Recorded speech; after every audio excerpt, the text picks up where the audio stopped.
We used to think people-pleasing meant we were kind. It doesn't. We say yes because it works, the tension drops, the room relaxes, nobody is disappointed, nobody pulls away, and for a few seconds, everything feels fine. Then the emptiness comes. It always comes. Psychologist Donald Winnicott spent decades studying what happens when children aren't allowed to be selfish.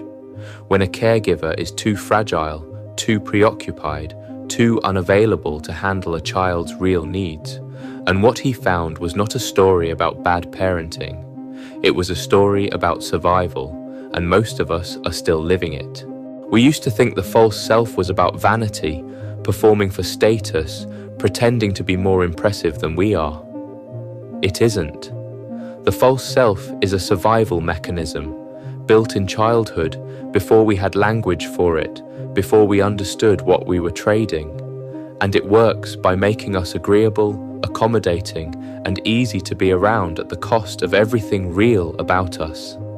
Winnicott's patients would sometimes smash his favorite vases, steal his money, shout insults at him session after session. He accepted it calmly, because he understood this was the true self coming back online, raw, unfiltered, testing whether it was finally safe to exist.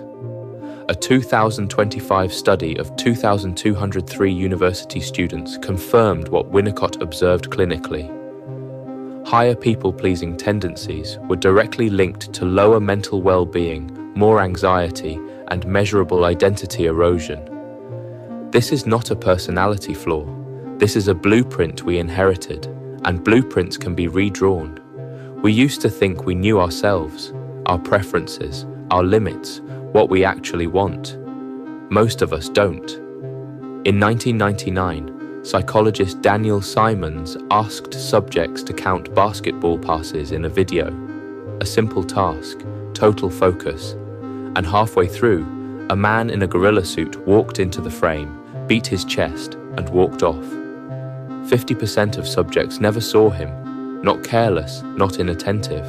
Their attention was locked somewhere else entirely. People pleasers live inside this experiment permanently.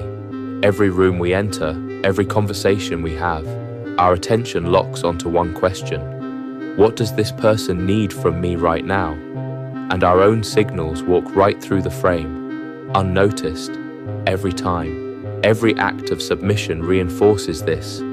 The brain tracks social status through a ratio of serotonin and octopamine, a mechanism so ancient we share it with lobsters, unchanged across 350 million years of evolution, and every yielding shifts that ratio downward. Low serotonin, dropped posture, suppressed immune response.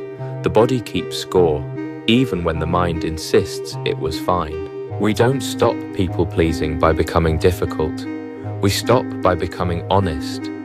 And honesty starts with 3 very specific things. 1. Rename the relief. The next time we say yes and feel that immediate rush, pause and name it precisely. This is self-betrayal, not kindness. Not to punish ourselves, to stop mistaking compliance for virtue because we cannot change a pattern we keep mislabeling. 2. Try the no reason no. People pleasers over-explain their limits, and every explanation is an invitation to negotiate. This week, say no to one small request, with no reason, no apology, no softening, just, I can't do that. Hold the line. Notice what the body does when we stop giving the explanation away. 3. Set one metric that belongs only to us. A customer support representative starts with a genuine voice, but after enough pressure to hit satisfaction metrics, they gradually stop responding as themselves and start responding as the script, and eventually the script is all that remains. We do the same thing. This week, choose one goal that has nothing to do with how anyone else feels.